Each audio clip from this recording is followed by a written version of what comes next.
Welcome to four sides TV. ఈరోజు ప్రధానంగా ఏదైతే ఈరోజు కార్యక్రమం ఏదైతే నిర్వహించబోతున్నామో బిగ్ బ్రేకింగ్లో బిగ్ డిబేట్ కార్యక్రమంలో ఈరోజు అదానీకి సంబంధించిన గౌతమ్ అదానీకి సంబంధించిన యునైటెడ్ స్టేట్స్ ఆఫ్ అమెరికాకు సంబంధించిన న్యూయార్క్ బ్రిక్ లైన్ కోర్ట్ ఏదైతే ఎఫ్బిఐ కోర్ట్ అతనికి $265 million అతను బ్రైబ్ ఇచ్చాడని, గతంలో కొన్ని పవర్ ప్రాజెక్ట్స్ సంబంధించి అతను బ్రైబ్ ఇచ్చాడని, అది దాని తర్వాత అతని మీద నేరారోపణ చేసిన తర్వాత ఆ నేరం రుజువు అయినందున ఈరోజు అతనికి సంబంధించిన అరెస్ట్ వారెంట్ కూడా జారీ చేసినట్టుగా మనకు తెలుస్తుంది. అయితే ఈ ప్రస్తుతం ఉన్న పరిస్థితులలో అయితే మనం ఒక్కసారి ప్రపంచవ్యాప్తంగా చూసినట్టయితే అడానీ గ్రూప్కు సంబంధించిన షేర్స్ మాత్రం ఒక్కసారిగా పతనమైపోయాయి. ఎప్పుడైతే ఈ అడానీ గ్రూప్ సంబంధించిన ఎలిగేషన్స్ బయటకు వచ్చిందో, ఓ కోర్టు ఏదైతే తీర్పు ఇచ్చిందో, తీర్పు ఇచ్చిన తర్వాత ఒక్కసారిగా అడానీ షేర్స్ మొత్తం అల్లకల్లోలమైపోయాయి. అలాగే దీన్ని అదనుగా తీసుకున్న కీనియా ప్రభుత్వం అక్కడైతే ఎయిర్పోర్ట్ ఎక్స్టెన్షన్ ఏదైతే ఆయన ప్రాజెక్ట్ ఉందో ఆ ప్రాజెక్టును కూడా రద్దు చేస్తున్నట్టుగా ప్రకటించింది. దీంతో అదానీ గ్రూప్కు సంబంధించింది మన రాష్ట్రంలలో ఉభయ రాష్ట్రాలలో ఆంధ్ర తెలంగాణ రాష్ట్రాలలో అసలు అదానీకి సంబంధించిన దేశంలోనూ పోర్టులకు సంబంధించిన అదారిగా వివిధ కంపెనీలలో అంటే ఒక దాదాపుగా 70 కంపెనీలకు అధినేత అయిన అడానీ గ్రూప్స్ ఏదైతే ఉన్నదో రాష్ట్రం కాదే ప్రపంచవ్యాప్తంగా ప్రఖ్యాతిగాంచిన అడానీ గ్రూప్ ఈరోజు ఇదే ఒక యునైటెడ్ స్టేట్స్ ఆఫ్ అమెరికాలో జరిగిన ఈ బ్రైబరీ దానికి సంబంధించింది ఒక్కసారిగా పతనం కావడంతో అల్లకల్లోలం ఏర్పడ్డది. ఆ నేపథ్యంలో గత ప్రభుత్వం ఏదైతే ఆంధ్రప్రదేశ్ ప్రభుత్వం ఏదైతే అదానీ గ్రూప్తో ఏదైతే ఒప్పందం జరిపిందో ఆ ఒప్పందంలో ఒక దాదాపుగా $265 కోట్ల మిలియన్ డాలర్స్ అంటే మనకు సంబంధించి 2160 కోట్ల రూపాయలకు సంబంధించిన బ్రైబరీ అంటే రుష్వత్ అంటే ఏమంటుంది అడ్వానీ బ్రైబరీ ఇచ్చినట్టుగా రుజువైంది. దీనిపై మనతో మాట్లాడడానికి కాంగ్రెస్ నాయకులు భీమరావు గారు లైన్లో ఉన్నారు, లైవ్లో. భీమరావు నాయక్ గారు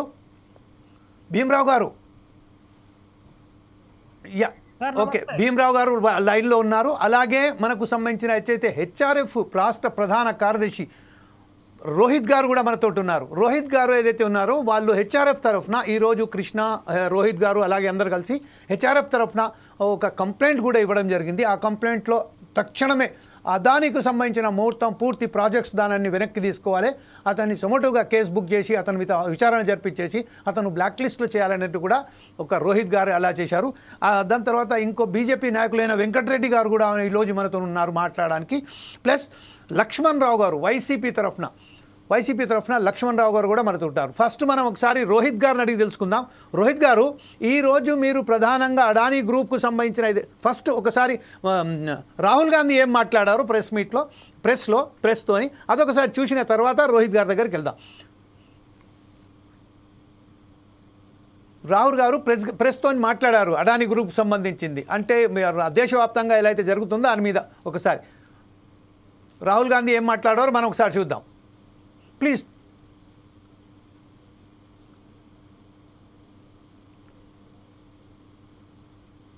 Pretty clear and established in America that Mr. Adani has broken both American law and Indian law.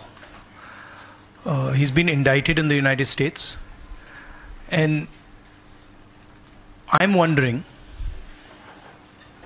why Mr. Adani is still running around a free man in this country.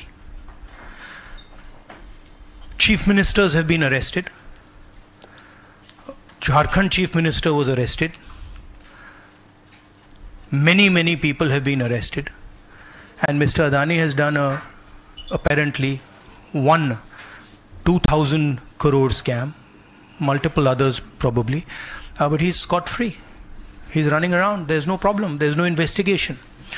And we've been raising this again and again and again. We've been raising it with the Madhvi Butch issue, we've been raising it, and it's a vindication of what we've been saying.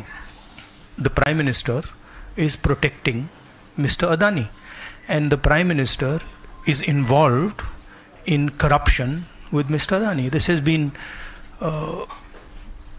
clearly indicated. मैं जनता को कहना चाहता हूं, आप note कीजिए,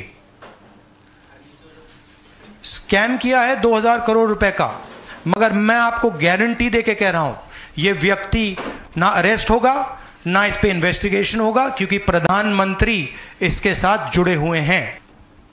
It's now pretty clear. Yeah. మనం ఒకసారి చూసాం ఇప్పుడు రాహుల్ గాంధీ ఎంత పెద్ద ఎలిగేషన్ ఇచ్చారు అంటే కేవలం అదే అడానీయే కాకుండా ప్రధానమంత్రి మోదీ పాత్ర కూడా దీంట్లో ఉన్నదని చెప్పారు.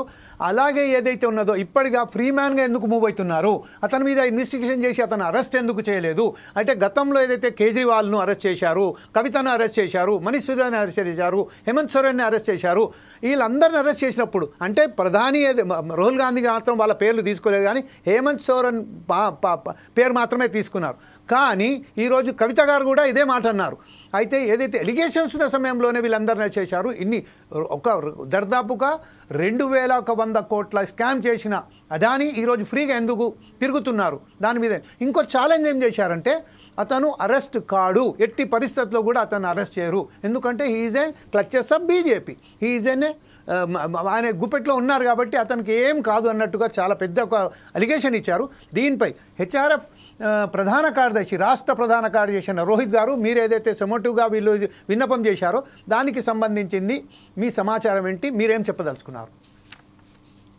ఇప్పుడు యాక్చువల్గా చూసుకుంటే దీన్ని స్కామ్ అంటాం కన్నా కూడా దీన్ని రాష్ట్ర దేశ ప్రభుత్వ అధినేతల్ని ఇన్ఫ్లుయెన్స్ చేసే ప్రక్రియ అని చెప్పవచ్చు. అందుకే యుఎస్ గవర్నమెంట్ ఇండైట్ చేసింది ఫారిన్ కరప్ట్ ప్రాక్టీసెస్ యాక్ట్ ప్రకారం సుమారుగా 2029 కోట్లు, అందులో సుమారుగా 1750 కోట్లు ఆంధ్రప్రదేశ్ ముఖ్యమంత్రికి, మిగతా రాష్ట్రాల అధికారులకు కానీ మిగతా రాష్ట్రాల రాజకీయ నాయకులకు కానీ ఇవ్వటం జరిగింది. ఇప్పుడు దీన్ని ఆధారంగా చేసుకుని ఇది అనేక రాష్ట్రాల విస్తరించి ఉంది కాబట్టి కేంద్ర ప్రభుత్వం వెంటనే సిబిఐ ఎంక్వైరీ చేయవచ్చు. ఇప్పుడు ఇందాక రాహుల్ గాంధీ చెప్పినట్టు వేస్తుందా లేదా అనేది ప్రశ్న.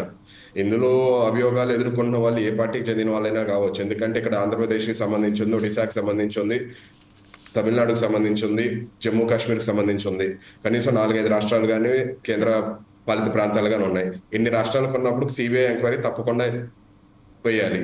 మరి కేంద్ర ప్రభుత్వం వస్తుందా, లేకపోతే కేంద్ర ప్రభుత్వం ఇంకా కాపాడుకుంటానే వస్తుందా? ఇది కేవలం మొదటిది కాదు, ఇది బహుశా చివరిది కూడా కాకపోవచ్చు. మనకి 2023లో హిండెన్బర్గ్ మొదలుకొని ఇంకా దానికన్నా ముందు నుంచే కోల్ ఇన్వాయిసింగ్ స్కామ్ కానీ వీటన్నిటిలో కూడా అదానీ పాత్రలోని అభియోగాలు చాలా తీవ్ర రూపంలో ఉన్నాయి. దాని తర్వాత వీటన్నిటిని తలదన్నతో 2029లో హిండెన్బర్గ్ నివేదిక అనేక విషయాల్ని మనకి బట్టబయలు చేసింది. ఇప్పుడు దాని తర్వాత కూడా అనేక ఆరోపణలు వచ్చినాయి.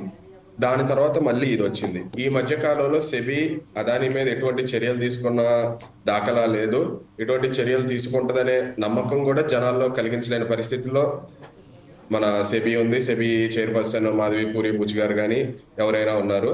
అంటే దీని అర్థం మొత్తం అందరూ కలిసి వ్యవస్థ అంతా మొత్తం కలిసి అదానీ కాపాడుతుందా, మొత్తం అదానీకి మద్దతు ఉందా, అందరూ అదానీకే మద్దతు ఇస్తున్నారా వ్యవస్థ మొత్తం అనే అనుమానాలు అయితే చాలా తీవ్ర స్థాయిలో ఉన్నాయి. అంటే ఇప్పుడు మీరు ఏదైతే పిటిషన్ దాఖలు చేశారో దాని మీద ఎలాంటి ఇప్పుడు సిబిఐ విచారణ కోరుతున్నారు అంటే గతంలో ఎన్నోసార్లు సిబిఐ విచారణలు జరిగినాయని కూడా మనం చూసాము. ఇక్కడ బెల్లారికి సంబంధించిన స్కామ్ కూడా చేశాము.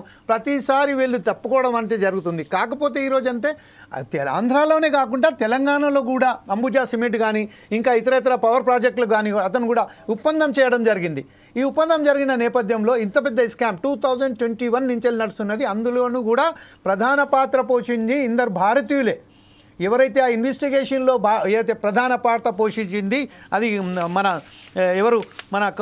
తేజల్ షా కానివ్వండి, లేకపోతే సంజయ్ వధవా వీళ్ళిద్దరు కూడా ప్రధానంగా మన ఇండియాకు సంబంధించిన వారే. ప్రధానంగా సంజయ్ వధవా అతను గుజరాత్ సంజయ్ వ్యక్తి. ఈ సంబంధించిన ఇప్పుడైతే చూస్తున్నామో ప్రతిసారి మనం ఏదో రూపంలో ఇక్కడ మనకు జరుగుతూనే ఉన్నది. కానీ ఇండియాలో మాత్రం వైఫల్యం అవుతున్నాం. వీరి మీద సరైన చర్యలు తీసుకుంటలేరు. దీని మీద హెచ్ఆర్ఎఫ్ ప్రధాన కార్యదర్శిగా మీరేమనుకుంటారు? అది కేంద్ర ప్రభుత్వం చర్యలు తీసుకోవాలి. ఒకవేళ కేంద్ర ప్రభుత్వం మనం చూసిన వాళ్ళు చర్యలు తీసుకోవట్లేదు, తీసుకునే ఆలోచన కూడా ఉన్నట్టు అనిపించలేదు కాబట్టి రాష్ట్ర ప్రభుత్వాలు చర్యలు తీసుకోవడం మొదలవచ్చు. ఇప్పుడు కేంద్ర ప్రభుత్వానికి సిబిఐ ఎలా ఉంటుందో రాష్ట్ర ప్రభుత్వానికి ఒక విజిలెన్స్ డిపార్ట్మెంట్ ఉంటుంది, ఒక క్రైమ్ ఇన్వెస్టిగేషన్ డిపార్ట్మెంట్ ఉంటుంది, యాంటీ కరప్షన్ బ్యూరో ఏసీబీ ఉంటుంది. ప్రతి రాష్ట్ర ప్రభుత్వానికి వీటిని ఉపయోగించి చర్యలు తీసుకోకుండా రాష్ట్ర ప్రభుత్వాలను ఎవరు ఆపట్లేదు. రాష్ట్ర ప్రభుత్వాలు తమంతట తాము కదలొచ్చు, కేంద్ర ప్రభుత్వం మీద ఎలాగో నమ్మకం లేదు కాబట్టి. కానీ ఏ విధంగా అయినా కానీ అలాగా రాష్ట్ర ప్రభుత్వాలు కాకపోయినా కేంద్ర ప్రభుత్వంకి అటానమస్గా ఉండవలసిన సెబీ ఉంది. ఎందుకంటే మదుపర్ల హక్కుల్ని కాపాడవలసిన సెబీ ఉంది. కానీ సెబీ ఎటువంటి సెబీ కదలాలి, ఇటు రాష్ట్ర ప్రభుత్వాలు కదలాలి, అటు సిబిఐ ఉంది. ఎవరి మీద పడితే వాళ్ళ మీద ఉపయోగించే ఈడీ ఉంది. ఈడీని ఉపయోగించే హేమంత్ సోరెన్ కానీ, అరవింద్ కేజ్రీవాల్ కానీ, కల్వకుంట్ల కవితని కానీ వీళ్ళందరినీ జైల్లో వేశారు. ఇప్పుడు ఇక్కడ ఎంత ఓపెన్ గా మనకు కనిపిస్తున్నప్పుడు ఇక్కడ స్కామ్ అనేది, లంచాలు ఇచ్చింది అనేది ఈడీ ఏమైంది, సెబీ ఏమైంది, సిబిఐ ఏమైంది, ఇవన్నీ ఏమైంది అనే ప్రశ్న ఉంది. రాష్ట్ర ప్రభుత్వాలు కొన్ని కేంద్ర ప్రభుత్వం కదలేదని రాష్ట్ర ప్రభుత్వాలు చర్యలు తీసుకోవచ్చు. ఇప్పుడు తెలంగాణలో కాంగ్రెస్ ప్రభుత్వం ఉంది అధికారంలో, తమిళనాడులో డిఎంకే ఉంది, ఆంధ్రప్రదేశ్ లో తెలుగుదేశం ఉంది. ఇలా వేరే ప్రభుత్వాలు ఉన్నప్పుడు వాళ్ళు చర్యలు తీసుకోవచ్చు. వాళ్ళు చర్యలు తీసుకోకుండా ఎవరు ఆపుతున్నారు అనేది మరి ఆ పార్టీల వాళ్ళే చెప్పాలి. రైట్. ఇదే విషయంపై భీమరావు గారు యాజ్ ఎ కాంగ్రెస్ స్పోక్స్ పర్సన్గా మీరేమంటారు? ఇప్పుడు ప్రస్తుతం ఏదైతే ఎలిగేషన్స్ అయ్యాయో గౌతమ్ అడానీ మీద, గౌతమ్ అడానీకి సంబంధించిన అల్లుడు ఎవరైతే ఉన్నారో సాగర్ అడానీ మీద, అయితే ఏదైతే ఎలిగేషన్స్ అయ్యో దాంట్లో చాలా స్పష్టంగా తెలుస్తుంది. యునైటెడ్ స్టేట్స్ ఆఫ్ అమెరికాకు సంబంధించిన ఒక కోర్టు ఆయన మీద నింద వేసింది, అది ప్రూఫ్ కూడా అయింది, గిల్టీ కూడా చెప్పబడింది. అసలుంటప్పుడు మన తెలంగాణలో కూడా ఆయన పెట్టుబడి పెట్టడానికి వచ్చాడు, ఆంధ్రాలో కూడా పెట్టుబడి పెట్టడానికి వచ్చారు. దానికి ఆ క్యాన్సల్ చేసేసే ఏమైనా అవకాశాలు ఉన్నాయా? ఆయన మీద చర్యలు తీసుకునే అవకాశం ఉన్నాయా? ఏదైతే ఇప్పుడు ప్యానల్లో ఉన్న సభ్యులందరికీ నమస్తే సార్. ఒక విషయం ఏంటంటే మన సుష్టంగా ఇవాళ భారతదేశ పౌరులం కానీ లేదా తెలంగాణ పౌరులం ఆలోచన చేయాల్సిన విషయం ఉంది. ఏమిటంటే మొట్టమొదటిసారిగా బీజేపీ ప్రభుత్వము కేంద్రంలో అధికారంలో వచ్చిన తర్వాత భారతదేశ ప్రభుత్వం ప్రజలపైన ఒక వ్యాపారాన్ని నెట్టింది పరోక్షంగా. ఏంటంటే మొట్టమొదటిగా చెప్పే ముందు ఒక విషయం అందరికీ చెప్పాలా. ఏదైతే ముఖేష్ అంబానీ, అనిల్ అంబానీని మొట్టమొదటిసారిగా రిలయన్స్ ద్వారా ఇంట్రడ్యూస్ చేసి ప్రజలకు ఒక మభ్యపెట్టే కార్యక్రమం, ప్రజలను ఒక మోసం చేసే కార్యక్రమం తీసుకొచ్చింది. ఏ కార్యక్రమం అంటే మొట్టమొదటిసారిగా ఆయన రిలయన్స్ ను కొత్త ఇంట్రడ్యూస్ చేసేసి ప్రతి ఒక్కరికి ప్రతి రిలయన్స్ స్మార్ట్ ఫోన్ అందజేసి దానికి ఫ్రీగా 1 year వరకు ఫ్రీగా ఇచ్చేసి తర్వాత ఒక 1 year తర్వాత ఖచ్చితంగా ప్రతి ఒక్కరి ఇంట్లో రిలయన్స్ మొబైల్ ఉండేటట్టు, సో మిగతా ఎయిర్టెల్, ఐడియా మిగతా అందరినీ కొనేసి తన చేసుకొని ఇవాళ ప్రతి ఒక్క ఇంట్లో కనీసం 4 నుంచి 5 మొబైల్ ఫోన్ ఉన్నాయి. ఆ ఫోన్ కూడా నెల కాకముందే రీఛార్జ్ చేసుకుంటే మీ దానికి ఇన్కమింగ్, అవుట్ గోయింగ్ మొత్తం కట్టు. దీని ద్వారా ఏమైందంటే మనకు ఉన్నటువంటి భారత ప్రభుత్వ సంస్థ బిఎస్ఎన్ఎల్ కూడా దెబ్బతీశారు. ఆ రోజు మోడీ గారు చేసినటువంటి మొట్టమొదటి కుట్ర, మొదటి ప్రభుత్వంలో బీజేపీ గారు చేసిన తర్వాత అనిల్ అంబానీ, ముఖేష్ అంబానీని ప్రపంచంలో కుబేరులుగా చేసి రెండవసారి అధికారంలో వచ్చిన తర్వాత అదానీ గ్రూప్ ద్వారా ఏదైతే మార్కెటింగ్ లోను, బిజినెస్ లోను, వ్యాపారాలలోను, తర్వాత ప్రాజెక్ట్ కట్టడంలో అదానీని తీసుకొచ్చి అలా ఇంత పెద్ద వ్యవస్థలో అవినీతికి పాల్పడ్డారంటే దీనికి కీలకమైన వ్యక్తులు ఎవరంటే నరేంద్ర మోడీ గారు, అమిత్ షా గారు. ఎందుకంటే వాళ్ళ డైరెక్షన్ లో ఉన్నటువంటి బీజేపీ పాలిత రాష్ట్రాల్లో ఏ అవినీతి బయటపడదు. ఏదైతే కాంగ్రెస్ పాలిత రాష్ట్రాలు ఉన్నదో సిద్ధరామయ్య గారు కానీ లేకపోతే సుమేష్ అటువంటి కాంగ్రెస్ వాళ్ళపైన దాడి చేస్తా ఉన్నారు, కానీ వేరే రాష్ట్రాలపైన జరగదు. మేము ఒకటే కోరుతా ఉన్నాం, ఈ ఏదైతే ఇప్పుడు బయటపడిందో అదానీ గారి పైన అగ్రిమెంట్ చేసుకోవడం కాంగ్రెస్ ఉన్నటువంటి రాష్ట్రాల్లో కాదు, పూర్తిగా భారతదేశంలో ఏ రాష్ట్రాల్లో ఏ విధంగా పెట్టుబడి పెట్టించారో దాని మీద పూర్తిగా క్యాన్సిల్ చేసుకొని ఏదైతే ఎంత నష్టం జరిగిందో వాటికి వసూలు చేసే విధంగా ఇలా ఉన్నటువంటి సిబిఐ అమెరికాలో ఏ విధంగా ఎఫ్ఐఆర్ చేసేదానికి చేశారో సిబిఐ కేసు బుక్ చేయాలని మేము డిమాండ్ చేస్తూ బీజేపీ పరపతి ఒకటే కోరుతా ఉన్నాం. ఇలా ప్రపంచంలో మనం నంబర్ 1 స్థాయిలో ఉన్న వాళ్ళతో స్నేహం చేస్తున్నాము, ఇలా అన్ని చెప్పుకున్నటువంటి వాళ్ళు ఇలా సిగ్గుతో తలదించుకోవాలా. అదాని నా బెస్ట్ ఫ్రెండ్ అని ప్రపంచాన్ని పరిచయం చేసినటువంటి మోడీ ఇలా ఏ ముఖం పెట్టుకొని ఎలా మాట్లాడుతున్న విషయాన్ని సమాధానం చెప్పాల్సి బీజేపీ వాళ్ళు మేము తెలియజేస్తా ఉన్నాం. Okay, right. ఇదే సమయంపై ఇంకో విషయం ఏంటంటే ఈ రోజు జగన్ ఏదైతే ప్రెస్లో మాట్లాడుతూ జగన్ ఏమన్నాడో, నేను మన పార్టీకి సంబంధించిన ఆంధ్రప్రదేశ్ రాష్ట్రంలో జగన్ పార్టీ వైఎస్ఆర్సీపీ అధికారంలో ఉన్నప్పుడు జరిగిన వాస్తవం కాదని దానికి ఏక సంబంధం, నేను వారికి ఎవరైతే ఉన్నారో ఎలక్ట్రిసిటీ శాఖ వారితోనే ఒప్పందం కదిలించాను, అంతేగాని as a chief minister I have done my job but I have not involved in that bribery అని చెప్తున్నారు. కానీ అక్కడ అతను చెప్పిన ప్రకారం మాత్రం కొంతమంది అధికారులతో కలిసి ఒక సీక్రెట్ మీటింగ్ కూడా ఏర్పాటు చేశారని. అంటే ఇదా ప్రధానంగా దీని ద్వారా తెలిసి వచ్చేది ఏంటంటే జగన్ ఎప్పుడైతే నిరాకరిస్తున్నారో ఇప్పుడు అదానికి సంబంధించిన ఏదైతే మన అమెరికన్ కోర్టు ఏదైతే చెప్తున్నారో దీంట్లో కాంట్రడిక్షన్ అవపడుతుంది. దీని మీద రోహిత్ గారు మీరు ఎట్లా దీన్ని విశ్లేషిస్తారు? ఇప్పుడు జగన్మోహన్ రెడ్డి గారు అధికారంలో ఉన్నప్పుడు ఎవరితోని అలయన్స్ లో ఉన్నారు? మోడీ గారితో ఉన్నారు. మోడీ గారితో ఉన్నప్పుడు ఇప్పుడు జగన్మోహన్ తీసుకోపోయి లోపలికి మోడీ గారి పేరు బయటికి రాదా? సో జగన్ తోని మొండి వైఖరి లెక్కల మాట్లాడి చేస్తారు, కానీ దాని యాక్షన్ తీసుకొని ప్లాన్ ఉంటుంది, త్వరలో ఖచ్చితంగా ఉంటుంది అది. ఎందుకంటే ఇప్పుడు మనం ఇండియాలో కూడా ఫస్ట్ మొదటిసారి ఇప్పుడు ఏమంటాడు, నేను తప్పించుకోవడం కాదు, ఫస్ట్ మోడీని దొరకబట్టాలని చెప్తాం మేము. మోడీ, అమిత్ షా చెప్తేనే జగన్ లాంటి వాళ్ళు బయటికి వస్తారు. ఓకే, రోహిత్ గారు దీని మీద మీ స్పందన ఏంటండి? ఇప్పుడు ప్రస్తుతం ఏదైతే జరుగుతుందో అంటే ఓకే రోహిత్ గారు అన్మ్యూట్ చేయండి మీ ఫోన్ను ప్లీజ్. యా, అన్మ్యూట్ చేయండి మీ phone. Sorry. Yeah, it's okay. So ఇక్కడ మన యుఎస్ డిపార్ట్మెంట్ ఆఫ్ జస్టిస్ వాళ్ళు ఈస్టర్న్ డిస్ట్రిక్ట్ ఆఫ్ న్యూయార్క్ వాళ్ళు ఇచ్చిన ఇండైట్మెంట్ లో చూస్తే గనక అక్కడ ఆంధ్రప్రదేశ్ కి చెందిన ఒక ఫారిన్ అఫీషియల్, వాళ్ళు వేరే దేశానికి చెందిన అధికారులను కానీ రాజకీయ నాయకులు కానీ ఫారిన్ అఫీషియల్ గా వివరిస్తారు. ఫారిన్ అఫీషియల్ నెంబర్ 1 ని కలవడం జరిగిందని స్పష్టంగా చెప్పారు. అక్కడ foreign official number 1 Jaganmohan Reddy అని చాలా స్పష్టం. ఎందుకంటే ఈ డిపార్ట్మెంట్ ఆఫ్ జస్టిస్ తో పాటు సెక్యూరిటీస్ ఎక్స్చేంజ్ కమిషన్ వాళ్ళు ఇచ్చిన కంప్లైంట్ లో జగన్మోహన్ రెడ్డిని కలిశారు అని వాళ్ళు చాలా స్పష్టంగా రాసుకొచ్చారు. వాళ్ళు మూడు తారీఖులు ఇచ్చారు జగన్మోహన్ రెడ్డి అదాని ఎప్పుడు కలిశారని. అందులో ఓ తారీఖు మనకి సెక్యూరిటీ ఎక్స్చేంజ్ కమిషన్ లో ఉంది, ఇంకో తారీఖు మనకు అప్పటి న్యూస్ రిపోర్ట్స్ నుంచి ఉంది, ఇంకో తారీఖు ఉంది. ఇలా 3 సార్లు కలిశారు. 3 దానికి మన దగ్గర ఎవిడెన్స్ ఉంది. ఎవిడెన్స్ ఇవ్వడమే కాక ఇండైట్మెంట్లు ఏమని రాశారంటే సుమారుగా 1750 కోట్లు ఇచ్చారు. అంటే $200 మిలియన్ అన్నారు, 1750 కోట్లు ఇవ్వడానికి చెప్పారు. సుమారుగా $200 మిలియన్ ఇచ్చారు. $200 మిలియన్ అంటే 1600 కోట్లు వస్తాయి. సుమారుగా 1600 కోట్లు 1700 కోట్ల వరకు ఇచ్చారు అని చెప్పి చాలా స్పష్టంగా రాశారు. ఇప్పుడు జగన్మోహన్ రెడ్డి గారు నాకేం సంబంధం లేదంటారు, మేమేమి ఒప్పందం కూర్చుకోలేదు డైరెక్ట్ గా అంటే ఆంధ్రప్రదేశ్ డిస్కామ్లు సోలార్ ఎనర్జీ కార్పొరేషన్ ఆఫ్ ఇండియాతో ఒప్పందం కుదుర్చుకోవాలి. SCCI అదాని అజూర్ కంపెనీలతో ఒప్పందం కుదుర్చుకోవాలి. ఇప్పుడు ఈ 2 ఒప్పందాలు జరగట్లేదు. డిస్కమ్ వాళ్ళు SCCIతో ఒప్పందం కుదుర్చుకోవడానికి ముందుకు రావట్లేదు కాబట్టే గౌతమ్ అదాని వెళ్ళి జగన్మోహన్ రెడ్డి గారిని కలిసి లంచం ఇవ్వడం జరిగింది అని స్పష్టంగా పేర్కొన్నారు. ఇక్కడ రాష్ట్ర ప్రభుత్వం చెప్పబట్టి ఆంధ్రప్రదేశ్ లో ఏ రాష్ట్రం అయినా డిస్కమ్లు ఆ రాష్ట్ర ప్రభుత్వం చెప్పే మాట వింటవి. సో ఇక్కడ ఇమ్మీడియట్ గా అక్కడ కలిసి లంచం ఇచ్చాకే ఆ డిస్కమ్ లో SCCIతో ఒప్పందం కుదుర్చుకుందని చెప్పి ఆ ఇండైట్మెంట్ చాలా స్పష్టంగా చాలా సాక్ష్యాలతో సహా చెప్పడం జరిగింది. కానీ రోహిత్ గారు, ఇప్పుడు ఒక విషయం ఏంటంటే, ఇప్పుడు జగన్మోహన్ రెడ్డి ఇంతకుముందు అధికారంలో ఉన్నప్పుడు బీజేపీతోని పొత్తు కలుపుకొని అని చేశాడు. కానీ ఇప్పుడే అదే బీజేపీ ప్రభుత్వం ఇప్పుడు అక్కడ ఏదైతే రాష్ట్రంలో ఆంధ్రప్రదేశ్ రాష్ట్రంలో అధికారంలో ఉన్నదో చంద్రబాబు నాయుడు కానివ్వండి లేకపోతే జనసేన కానీ వాళ్ళతోని ఒక అలయన్స్గా ఉన్నారు కదా. అప్పుడు ఈ అడాని మీద చర్యలు తీసుకునే అంటే ఎంతవరకు వాళ్ళు ముందుకొస్తారు అనుకుంటున్నారు మీరు? ఇది ముందుకు వస్తారా లేదా అనేది కదా, ఇక్కడ ముందుకు రావాల్సిన అవసరం ఉంది. ఇదంతా ఇప్పుడు ఇది బీజేపీ చంద్రబాబు నాయుడు డబ్బులు కాదు, పవన్ కళ్యాణ్ డబ్బులు కాదు, లేకపోతే పురంధరేశ్వరి డబ్బులు, నరేంద్ర మోడీ డబ్బులు కావు. ఈ రాష్ట్ర ప్రజల డబ్బులు. అక్కడ ఎవరి అధికారంలో ఉన్నది అనవసరం. రాష్ట్ర ప్రభుత్వం అనేది రాష్ట్ర ప్రభుత్వ సంపదకు కానీ దేనికైనా కానీ ఒక ట్రస్టీ గార్డియన్ లాంటిది. ఎక్కడ ఎంత డబ్బు వేస్ట్ అయినప్పుడు, ఎంత డబ్బు ఫ్రాడ్ లో జరిగినప్పుడు రాష్ట్ర ప్రభుత్వం చర్యలు తీసుకోవాలి. అది బీజేపీ అధికారంలో ఉన్న, బీజేపీ కూటమిలో ఉన్న, తెలుగుదేశం జనసేన ఉన్న ఎవరైనా సరే తీసుకోకపోతే రేపు పెట్టుబడులు పెట్టడానికి ఆంధ్రప్రదేశ్కి ఎవరు వస్తారు? ఇప్పుడు నష్టం ఎవరికి?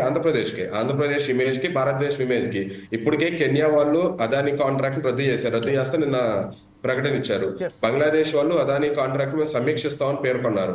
శ్రీలంకలో కూడా కొత్తగా ఏర్పడిన అనురాగ్ దిశనాయక ప్రభుత్వం అదాని అక్కడ పవన విద్యుత్ ప్రాజెక్ట్ ని మేము సమీక్షిస్తామని పేర్కొన్నారు. ఇప్పటికే అదాని అంటే చాలా దేశాలు దూరంగా వెళ్ళిపోతున్నాయి. మనం ఇప్పటికీ అదాని పట్టుకుని ఏలాడితే మనల్ని కూడా అలాగే చూసే అవకాశం ఉంటుంది. అప్పుడు నష్టం మనకి, మన మన మన మన మన మన ఆదాయానికి, మన యువతర యొక్క ఉద్యోగాలకి నష్టం మనకి. ఓకే, ఇదే సమయంలో భీమరావు గారు మీరు చెప్పండి, ఇప్పుడు ఇంత పెద్ద అలిగేషన్స్ ఎదుర్కొంటున్నా, ఇంత పెద్ద ఆరోపణలు ఎదుర్కొంటా అది గౌతమ్ అదానికి సంబంధించి చేసినా కూడా మన రాష్ట్రంలో 4 కంపెనీకి సంబంధించి దాదాపుగా 12,000 12,400 crores రూపీస్ సంబంధించిన ఇన్వెస్ట్మెంట్ చేయడానికి అతను సిద్ధంగా అయ్యారు. ఎంఓస్ కూడా అయిపోయినాయి. ఆ ఎంఓయూస్ను రద్దు చేసే అవకాశాలు ఏమైనా ఉన్నాయి? ఇప్పుడు అది రేవంత్ రెడ్డి సర్కార్, కాంగ్రెస్ సర్కార్ ఉన్నది కాబట్టి. అంటే ఇక్కడైతే మీరు ఇండివిజువల్గా ఉన్నారు కదా, ఎవరు సపోర్ట్ లేరు కదా. You are establish individually, you are ruling government of Telangana, isn't it or not? So at the same time what is your stand on it? ఖచ్చితంగా దానిపైన ఏదైతే ఉన్నదో ఇప్పుడు జగన్మోహన్ రెడ్డి ఏదైతే పరోక్షంగా లబ్ధి పొరిచాడో ఇటువంటి ఏమైనా కాంగ్రెస్ ప్రభుత్వానికి అయితే ఉండదు. ఒకవేళ అటువంటి ఏమైనా ఉండి ఆలోచనలు ఉన్నాయంటే ఖచ్చితంగా సమిష్టిగా కూర్చొని దానికి రద్దు చేసుకునే ఆస్కారం అయితే ఉంటుంది ఖచ్చితంగా. దావోస్లో ఏదైతే రేవంత్ రెడ్డి వెళ్ళారో, రేవంత్ రెడ్డి వెళ్ళిన తర్వాత అక్కడ ఒప్పందాలు కూడా జరిగాయి కదా. ఒప్పందాలకు సంబంధించి ఇప్పుడు ఇదైతే మనం ప్రధానంగా చూస్తున్నాము. కెన్యా రద్దు చేసింది, బంగ్లాదేశ్ సమీక్షిస్తుంది, శ్రీలంక రద్దు చేయడానికి ప్రయత్నం చేస్తుంది అన్న ఈ నేపథ్యంలో మన భారత సంతతికి సంబంధించిన గౌతమ్ అడాని ఈరోజు మన రాష్ట్రంలో 4 కంపెనీలకు 4 ఒక కాంట్రాక్ట్లకు సంబంధించి ఎంఓ కుదిరించిన చెప్పింది కదే, అక్కడికి వెళ్ళడం జరిగింది. ఒక పెద్ద ఇన్వెస్ట్మెంట్ తీసుకొస్తున్నానని చెప్పారు. అక్కడ ఈ పగడిపల్లి వద్ద ఒక కంపెనీ ఏర్పాటు చేస్తున్నాం అని చెప్పారు. దానికి సంబంధించి ఆ రద్దు చేసే ఎంఓయూను ఖచ్చితంగా ఇది రద్దు చేస్తామని ఒక ప్రకటన ఎందుకు ఇస్తలేదు? మమ్గా ఎందుకున్నది, అంటే కామ్గా ఎందుకున్నది కాంగ్రెస్ ప్రభుత్వం? ఎందుకంటే సార్ కాంగ్రెస్ ప్రభుత్వం అధికారంలో వచ్చి ఒక సంవత్సరం కావచ్చు. దాంట్లో ఇప్పుడు ఏదైతే ఆయన ఇన్వెస్ట్మెంట్ పెట్టడానికి ఎంఓఏ కుదుర్చుకున్నాడో ఎంతవరకు తన పెట్టుబడి పెట్టడానికి ముందు వచ్చి ఎంత పెట్టారు ఏందో అన్ని చూసుకొని మాట్లాడాల్సిన అవసరం ఉన్నది. అది సో దాని ముందు ఎక్కడెక్కడ జరిగిందో ఏమైనా అక్కడ గతంలో ఏమైనా ఇట్లా జరిగే ఫ్రాడింగ్ జరిగి ఉందో వేరే రాష్ట్రాలలో బీజేపీ పాలిత రాష్ట్రాల్లో కానీ జగన్మోహన్ రెడ్డి ఎట్లా బయటపడ్డారో అటువంటి రాష్ట్రాలు అన్ని సమీక్షించిన తర్వాత కాంగ్రెస్ ప్రభుత్వం ఇక్కడ ఇండివిజువల్ గా ఉంది కాబట్టి నిర్ణయం తీసుకునే ఆస్కారం అయితే ఉంది. సో దాని దాపరికంతో ఎలాంటి లేదు. బీజేపీ రాష్ట్రాల్లో ఉన్నటువంటి బీజేపీ ముఖ్యమంత్రులు పాల్గొని అన్ని దాపరికం చేసినా మా దగ్గర ఆస్కారం లేదు. ఖచ్చితంగా దాన్ని బహిర్గతం చేస్తాం. కానీ ఒక విషయం మనం గమనించైతే 3-4 డేస్ బ్యాక్ మనం వెళ్తున్నట్టయితే రాహుల్ గాంధీ చాలా క్లియర్గా చెప్పారు, మీరు అడానీ గ్రూప్స్తోని చాలా దూరంగా ఉండండి అని. ఆయనకు ఒక వాసన తగిలింది ఇది. రాహుల్ గాంధీకి ఒక జస్ట్ స్మెల్ చేసిన తర్వాత అతను ఈ మాట ఎప్పుడైతే చెప్పారో, కానీ ఇక్కడ రేవంత్ రెడ్డి మాత్రం లేదు ఏవైతే ఇన్వెస్టర్స్ వస్తున్నారో వాళ్ళని మేము స్వాగతిస్తాము అని చెప్పారు. మరి ఆ దీంట్లో కేంద్రానికి కేంద్ర ఏదైతే కాంగ్రెస్ పార్టీ చెప్పండి. దీనికి ఇక్కడికి చెప్తాను వినండి. ఏదైతే ఇప్పుడు నరేంద్ర మోడీతోని బీజేపీ ప్రభుత్వం అలయన్స్ కలిపి ఉన్నప్పుడు ఎటువంటి చేరు జగన్మోహన్ రెడ్డి ఎప్పుడైతే ఇప్పుడు చంద్రబాబు నాయుడు దగ్గర అయ్యారో కాబట్టి ఇప్పుడు తీసుకొచ్చారు. కాబట్టి రాహుల్ గాంధీ కూడా కాంగ్రెస్ ప్రభుత్వం ఇలాంటి చర్యలు కర్ణాటకలో మన సీఎం పైన కేసు ఎట్లా బనాయించారో సో తెలంగాణ పైన అట్లా చేసే ఆస్కారం ఉంది, మీరు జాగ్రత్తగా ఉండండి అని చెప్పారు. ఆ విషయంలో రాహుల్ గాంధీ మరి ఇటువంటి ఫ్రాడ్ వాళ్ళతో రాహుల్ గాంధీ ఒక ఈ ఇయరే కాదు గత 2 పార్లమెంట్ సెక్షన్లలో అదాని పైన ముఖేష్ అంబానీ చెప్తూనే ఉన్నారు. కానీ కేంద్రం ఏదైతే మీ కాంగ్రెస్ కు అధిష్టాన వర్గం ఏదైతే చెప్తుందో, ఇక్కడ కాంగ్రెస్ కు సంబంధించిన ఎవరైతే రాష్ట్రంలో ఒక రేవంత్ రెడ్డి సర్కార్ ఉన్నదో అతను ఒక పాటిస్తలేరు అనే ఒక వాదన కూడా వస్తుంది కదా. దీంతో ఒక difference between state and central policy అన్నట్టు అనిపిస్తుంది కదా. బీజేపీ ప్రభుత్వం అధికారంలో వచ్చిన తర్వాత ఏదైతే అన్ని కులాలను మోసం చేసుకుంటా వస్తుందో దానికి స్టాండ్ తీసుకున్నాం. తెలంగాణ రాష్ట్రంలో బీసీ గణన చేసి దేశాన్ని ఆదర్శంగా నిలబెడతామన్న. సో అలాంటి వాళ్ళపై పరోక్షంగా కొన్ని వృద్ధి అవకాశం కాబట్టి జాగ్రత్త ఉండాలని చెప్పింది. సో ఆ విషయంలో మేము ఎట్టి పరిస్థితుల్లో దానికి అవకాశం అయితే ఇవ్వము. ఖచ్చితంగా కాంగ్రెస్ ప్రభుత్వం అధికారంలో ఉంది కాబట్టి ఇక్కడ అన్ని మంచి చేస్తుంది. ఏదైతే ఇప్పుడు వాళ్ళతో మంచిగా ఉంటే ఏది రాదు బయటికి, మంచిగా లేకపోతే అన్ని తీసుకొస్తారు. ఎప్పుడైతే కేసీఆర్ వాళ్ళతో మంచిగా లేనప్పుడు కవిత తీసుకొచ్చారు. సో ఇప్పుడు జగన్మోహన్ రెడ్డికి బయటికి వచ్చారు, చంద్రబాబు సంఖ్యలో చేరారు కాబట్టి అది తీసుకొచ్చారు. సో వేరే రాష్ట్రాలు మనం జార్ఖండ్ చూసాము, ఒరిస్సా చూసాము. సో ఇటువంటి రాష్ట్రాల్లో ఉంది కాబట్టి అటువంటి విషయాల్లో తెలంగాణలో ఆస్కారం అనేది లేదని చెప్తాము. ఇది మొత్తం బీజేపీ వేసుకున్న స్కెచ్ గా మేము భావిస్తాం. బీజేపీ స్కామ్ దీని వెనకాల ఒకవేళ సిబిఐ కానీ ఎంక్వైరీ చేస్తే ఖచ్చితంగా ఇప్పుడు కేంద్రంలో అయితే బీజేపీ పాలిత రాష్ట్రాల్లో దాదాపు 16 నుంచి 17 మంది బీజేపీ సీఎంలే ముందే బుక్ అవుతున్న విషయాన్ని మేము తెలియజేస్తా ఉన్నాం. Okay right. కానీ ఇప్పుడు ఏదైతే అడానికి సంబంధించిన ఎంత అల్లకల్లోలం సృష్టించినప్పటికీ ఏదైతే ఉన్నదో అక్కడ ప్రజలకు సంబంధించింది సరైన సమాచారం ప్రజల దగ్గరికి వెళ్తలేదు. కేవలం మీద మాత్రం ఎవరైతే అధికారులు ఉన్నారో దీనికి అంటే ఇంకో విషయం ఏంటంటే భీమరావు గారు, ఇందులో చాలామంది హయ్యర్ ఆఫీసర్స్ కూడా ఇన్వాల్వ్ అయి ఉంటారు కదా. ఒక బ్రైబ్ అనేది కేవలం ఇప్పుడు మనం అనుకున్నట్టుగా ఇది రోహిత్ గారికి క్వశ్చన్ అంటే ఇప్పుడు రోహిత్ గారు మీరు చెప్పండి, ఇప్పుడు బ్రైబ్ అందింది దాదాపుగా 2100 crores సంబంధించిన బ్రైబ్ అక్కడి నుంచి చేతులు మారాయని చెప్తున్నారు. దీంట్లో హయ్యర్ ఆఫీసర్స్ అంటే ఆంధ్రప్రదేశ్ డెస్కామ్కు సంబంధించిన హయ్యర్ ఆఫీసర్స్ కూడా దీని ఇన్వాల్వ్ అయి ఉంటారు కదా. అంటే పార్టీలు పక్కన పెట్టి ఇక్కడ హయ్యర్ ఆఫీసర్స్ని కూడా ఏమన్నా చేర్చే అవకాశం ఉందా? మీరు ఏదైతే రిట్ దాఖలు చేశారో అందులో ఇప్పుడు ఇవన్నీ తేలాలంటే ముందు విచారణ చేయాలి. ఇప్పుడు మేము డిమాండ్ చేస్తుంది అదే, దీని మీద ఒక సమగ్రమైన విచారణ చేయండి అని. అసలుకి మొత్తం ఆ కాంట్రాక్ట్ దగ్గర నుంచి ఆ ఒప్పందం ఎంఓయూ దగ్గర నుంచి మొత్తం అన్ని బయటికి లాగండి. ఆ సమావేశాల్లో ఎవరు పాల్గొన్నారు, అక్కడ ఏమైంది, మొత్తం సమగ్ర విచారణ చేస్తే ఇవన్నీ బయటకు వస్తాయి. కానీ సమగ్ర విచారణ చేయడానికి ఎవరు ఎక్కడ ముందుకు వస్తున్నట్టు ఆసక్తి ఉన్నట్టు కనిపించలేదు. మనం డిమాండ్ చేయాల్సింది అది. ఇప్పుడు అక్కడ ఏం జరగundొచ్చు అనేది మనం ఊహించగలం అంతే, కానీ యాక్చువల్గా ఏం జరిగింది అనేది ఈ విచారణలోనే బయటకు వస్తుంది. ఓకే. కానీ రోహిత్ గారు ఒక విషయం ఏంటంటే దాదాపుగా మన ఇండియాలో సంబంధించింది ఆల్మోస్ట్ ఆల్ ఎయిర్పోర్ట్స్ అన్ని అడానీ చేతిలోనే ఉన్నాయి. అంటే సీ పోర్ట్స్ కూడా చాలా వరకు గుజరాత్ పోర్ట్ కానివ్వండి, లేకపోతే ఆంధ్రాకి సంబంధించిన మన ఒక పోర్ట్ కానివ్వండి అతని చేతిలోనే ఉన్నాయి. ఇంకా వేరే అన్ని ప్రతి రంగంలో అదానీ తన ముద్ర వేసి ఉన్నాడు. అంటే దర్దాపుగా మనం చూసుకున్నట్టయితే ఒక 40 to 50 కంపెనీస్ అతను ఎన్రోల్ చేసుకొని ఉన్నారు. ప్రతి దాంట్లో చిన్న బోల్ట్ నుంచి వెళ్ళి సెటిలైట్ వరకు అతనే ఉన్నాడు. అసొంటప్పుడు అతని మీద చర్య తీసుకుంటే ఇవన్నీ ఒకసారిగా కొలాప్స్ అయిపోతే లక్షలాది మంది ఎవరైతే అదాని గ్రూప్కు దాంతో సంబంధం ఉన్నారో వాళ్ళందరి జీవితాలు భవిష్యత్తు కూడా ఒక్కసారి మనం ఆలోచించినట్టయితే దాని మీద ప్రమాదంలో పడే అవకాశాలు ఉన్నాయి కదా రోహిత్ గారు. ఇక్కడ ముందు ఒక చిన్న విషయం అండి, అదానీ గ్రూప్ మొత్తం కలిపి ఎంప్లాయ్ చేసేది చాలా తక్కువ. మిగతా కంపెనీలతో చూసుకుంటే అదానీ ఇచ్చే ఎంప్లాయ్మెంట్ చాలా చాలా తక్కువ. అదొకటి. దాని తర్వాత రెండో విషయం పక్కన పెట్టగా మనం ఏమి ఈ కంపెనీని తక్షణమే మూసేయాలి ఇనే చెప్పట్లేదు. ఎక్కడైతే చట్ట విరుద్ధంగా జరిగిందో అక్కడ చట్ట ప్రకారం చర్యలు తీసుకోవాలి. ఇప్పుడు ఒకటి చట్ట విరుద్ధంగా కానీ అవినీతి రూపంలో కానీ జరిగినప్పుడు దాన్ని రద్దు చేయడం అనేది చాలా అవసరం. ఎందుకంటే లేకపోతే అదొక అలవాటుగా అయిపోద్ది. తర్వాత మనకు ఒక రూల్ ఆఫ్ లా అనేది, ఒక చట్టబద్ధ పాలన అనేది, చట్టాలు అనేవి ఇవన్నీ అపహాస్యం అవుతాయి. రేపు ఎవరైనా ఇంకా చట్టానికి విరుద్ధంగా ప్రవర్తించవచ్చు, ఎవరైనా ఏమైనా చేయొచ్చు. ఇంకా ఇప్పుడు అదాని చట్ట విరుద్ధంగా ప్రవర్తించినప్పుడు మీరు నేను ఎందుకు చేయకూడదు? అందరు సమానమే కదా చట్టం ముందు. అక్కడ ఇలాంటి చట్ట విరుద్ధ కార్యకలాపాలకి ప్రభుత్వం ఎటువంటి చర్యలు తీసుకోకండి అంత ఒక పరోక్షంగా ప్రోత్సహిస్తే కనుక చట్టబద్ధ పాలన అనే దానికి అర్థమే ఉండదు. ఇంకా మనం ఎన్నో చట్టాలు ఏర్పరచుకున్నాం, ఇవన్నీ మనం ఏదైనా చట్టపరంగా చదువుకున్నాం, చట్టపరంగా విచారణ చేయాలి. అంటే ఇప్పుడు ప్రస్తుతం మనం రోహిత్ గారు ఒక విషయం మనం ఒకసారి దీర్ఘంగా ఆలోచిస్తే మాత్రం ఇందులో కేవలం అడానీ కాకుండా ఇంతకుముందు గతంలో ముఖేష్ అంబానీ, జిందాల్, టాటా, ఎస్ఆర్ కంపెనీ ఇవందరూ కూడా ఎక్కడో ఒక్కడి దగ్గర వీళ్ళు కూడా అక్కడ ఎక్కడో ఒకరి దగ్గర బ్రైబరీ, ఫ్రాడ్ దాంట్లో ఇరుక్కొనే ఉన్నాయి. వారి మీద కూడా కేసెస్ నడుస్తున్నాయి కదా. అంటే ఈ ఒక్కదాంతో ఇంకా కొన్ని బయటపడే అవకాశాలు కూడా ఉన్నాయన్నట్టు భావిస్తున్నారా?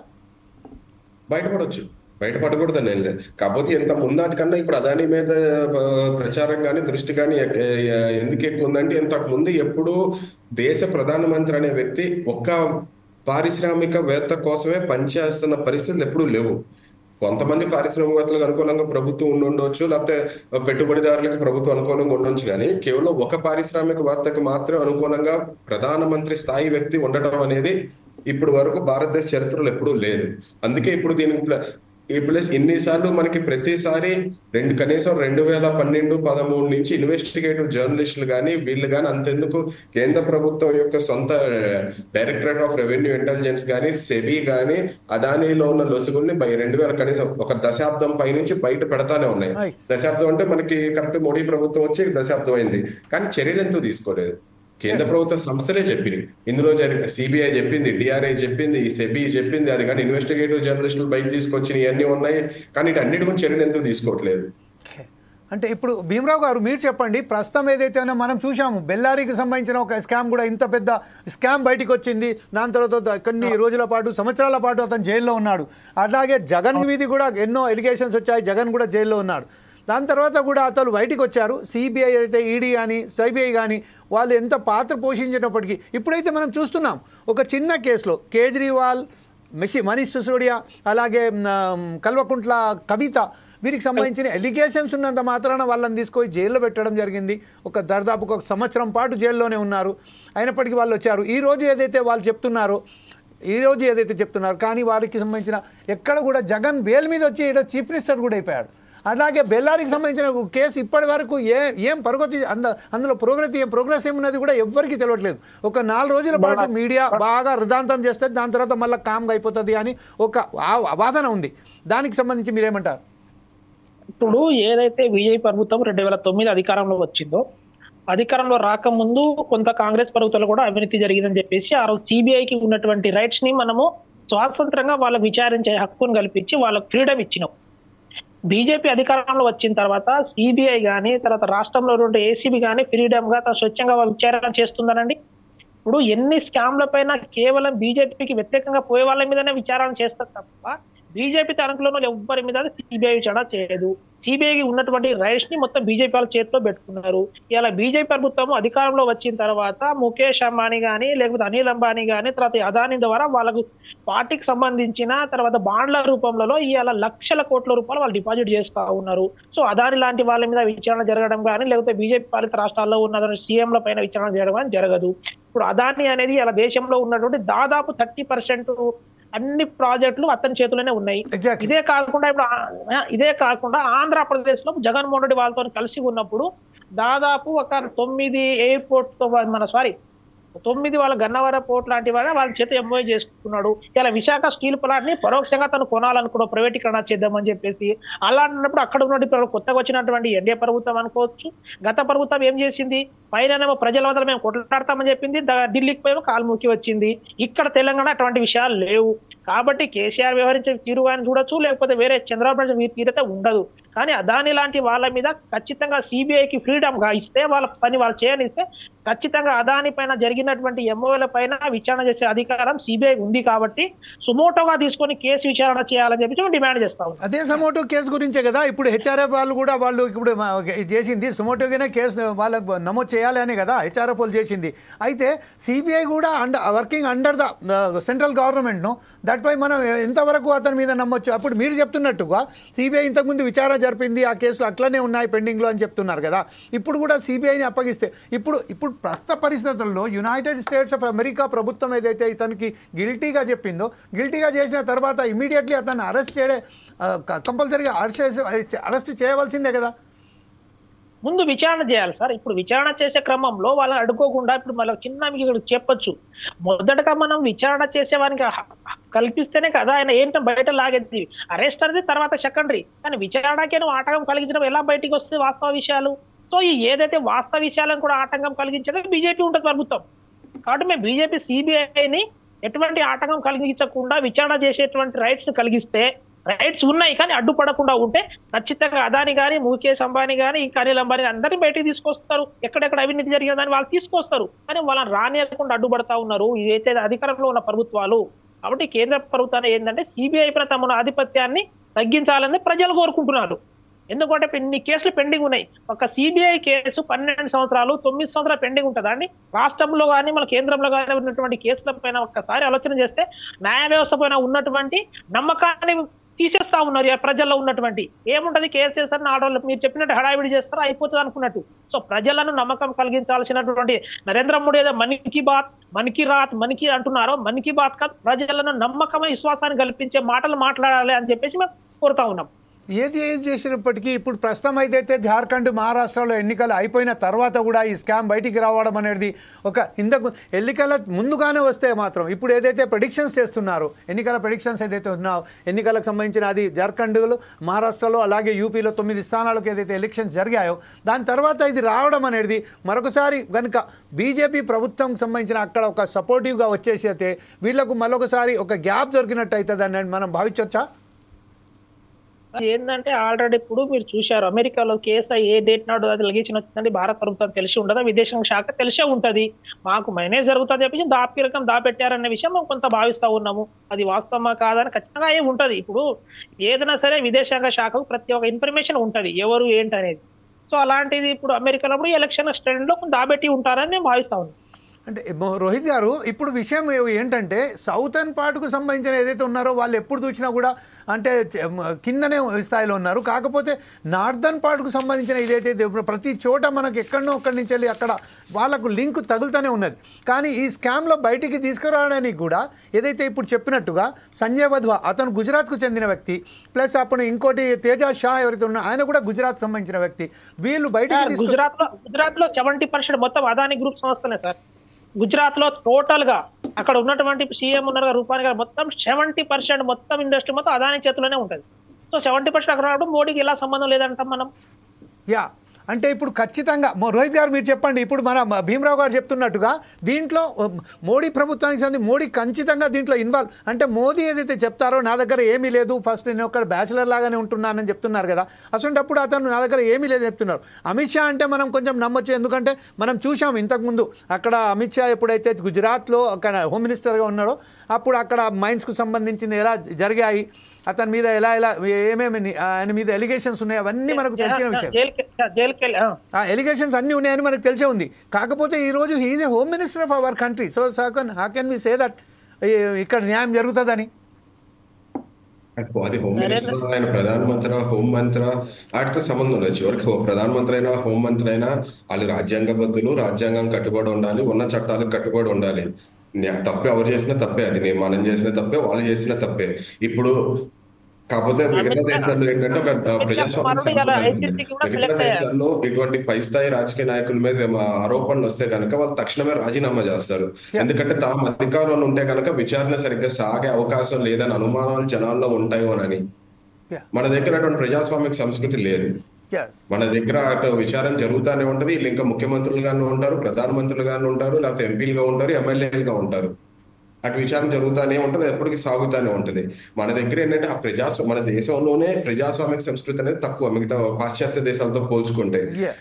దాన్ని ఆ ప్రజాస్వామిక సంస్కృతిని పెంపొందించే పని మనమే చేయాలి, ఆ డిమాండ్లు మనమే పెట్టాలి. ఓకే, సామాన్యమైన ప్రజలు ఎవరైతే ఉన్నారో, ఒక సామాన్యుడు ఏదైనా ఒక 100 రూపాయలు, ఒక 1000 రూపాయలు ఏదైతే ఎక్కడి నుంచి చేస్తే మాత్రం అతని మీద కఠినంగా ఏదైతే శిక్ష తీసుకుంటారో చర్యలు ఉంటాయి, అతని మీద కఠినంగా చర్యలు ఉంటాయి. ఇంకోటి ఏంటంటే, ఇంకా కొన్ని సందర్భాలు అయితే మనం చూసాము, మనం చాలా దారుణమైన విషయం ఏంటంటే, ఒక బ్రెడ్ దొంగతనం చేశారని కొట్టి చంపిన సంఘటనలు కూడా మన దేశంలో చోటు చేసుకున్నాయి. ఒకటి సంబంధించి ఏదో ఒకటి ప్రతి చోట మనం రోజు ఒకసారి చూస్తూనే ఉన్నాం. అసొంటప్పుడు ఇప్పుడు నరేంద్ర మోడీ గారు లేదనడం కంటే, ఇప్పుడు అమిత్ షా గారి కుమారుడు ఇలా ఐసీసీ దానికి చైర్మన్ గా రాబోతున్నాడు. ఈ డబ్బులన్నీ అదాని డబ్బులని మేము భావిస్తాం. ఆయనకు ఏ అర్హతలు ఉందండి? బీసీసీఐ సెలెక్ట్ కావడానికి కనీస అర్హత లేనటువంటి దాన్ని బీసీసీ చైర్మన్ చేశారు, ఇలా ఐసీసీ ప్రమోట్ చేసిరు. సో ఇటువంటి అన్ని అదాని గ్రూప్ లాంటి వాళ్ళు వెనక నుంచి పెట్టుబడి పెట్టించి వాళ్ళు ప్రమోట్ చేస్తా ఉన్నారు. సో నరేంద్ర మోడీ ఏం శుద్ధ పురుష కాదు. అమిత్ షాకి అయితే ఆల్రెడీ తన మార్క్స్ ఉంది కాబట్టి ఇంకొంచెం రేటింగ్ పెంచుకున్నాడు. తన అవినీతి నేను ఆ విధంగా అక్కడ చేసి జైలు నుంచాను, ఇప్పుడైతే ఏం కాదు, నా చేతిలో పవర్ ఉందని చెప్పేసి.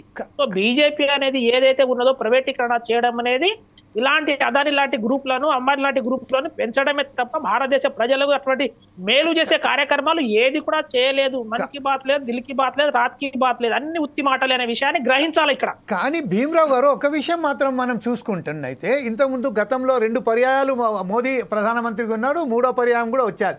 ఇంత చేసినప్పటికీ, ఇన్ని ఫ్రాడ్స్ చేస్తున్నప్పటికీ, ఇక్కడ అన్ని ఏదైతే స్కామ్స్ ఉన్నాయో అంతా బయటికి వచ్చినప్పటికీ ఇంకా మోడీ మీద ప్రజలకు క్రేజ్ పెరుగుతూనే ఉన్నది కానీ తగ్గుతలేదు. దీనికి అందరికి కారణం ఏంది అంటే, మీరు సరైన పద్ధతిలో ప్రజలు అప్రోచ్ చేయలేకపోతున్నారా? ఇక్కడ ఆగండి, 303 420 418 ఇవాళ ఎంత అంటే మోడీ మీద ఉన్నప్పుడు, మోడీకి ఇప్పుడు 2వ సారి గవర్నమెంట్ వచ్చినప్పుడు 303 ఇవాళ ఎంత వచ్చింది? 3వ సారి వచ్చేటప్పుడు అంటే మీరు ప్రజల్లో నమ్మకం కోల్పోయినట్ట. ఏదైతే వాళ్ళు బెదిరించి ప్రజలను ఏదో అయోమయ మాట చెప్పిన తర్వాత మోడీకి ఇదే విధంగా ఉంటుంది. కానీ ఖచ్చితంగా వచ్చే నాటికి వాళ్ళు ఏం చెప్పారు, 420 నుంచి వాళ్ళు 200 కనీసము వాళ్ళు సొంతంగా అధికారంలో వచ్చే పొజిషన్ దిగిజారిపోయారు. అంటే మోడీ సంపద పెరుగుతున్నాడా తగ్గుతున్నట్ట? అలానే అఫ్ కోర్స్ నేను దాని విషయంలో నేను చెప్తలేను. గతంలో ఒక్కసారి మనం చూసుకున్నట్టయితే, గతంలో కేవలం 2 సీట్లు ఉన్న భారతీయ కాదండి, ఒక నిమిషం, కేవలం 2 సీట్లు ఉన్న భారతీయ జనతా పార్టీ ఈ రోజు ప్రధాన పార్టీ అయి అతను గద్దెకెక్కి కూర్చుంది. 2 పర్యాయాలు కూడా మూసాయి, 3వ పర్యాయం కూడా మొదలైంది. కానీ ప్రజలకు ఈ రాజకీయ పార్టీల మీద నమ్మకం వెళ్ళిపోతుందా, లేకపోతే రాజకీయ పార్టీలకు సంబంధించింది కావాలని ప్రజలకు మభ్యపెట్టి తీసుకోవడం వల్లనే వీళ్ళు గద్దెకెక్కడం సాధ్యమవుతుందా? రోహిత్ గారు మీరు చెప్పండి. చెప్తా వినండి. ఏదైతే మనకు నరేంద్ర మోడీ ఒకసారి రోహిత్ గారిని అడుగుదాం, రోహిత్ గారిని. ఎందుకంటే హెచ్ఆర్ఎఫ్ హ్యూమన్ రైట్స్ ఫోరం కదా, మానవ హక్కుల వేదిక సంబంధించింది ఆయనకు. మొహిర్ గారు నాకు తెలుసు, మీరు మానవ హక్కుల సంబంధించి వీళ్ళు డాక్టర్ జీవన్ గారు కూడా చూసాం, బాలగోపాల్ గారిని చూసాం.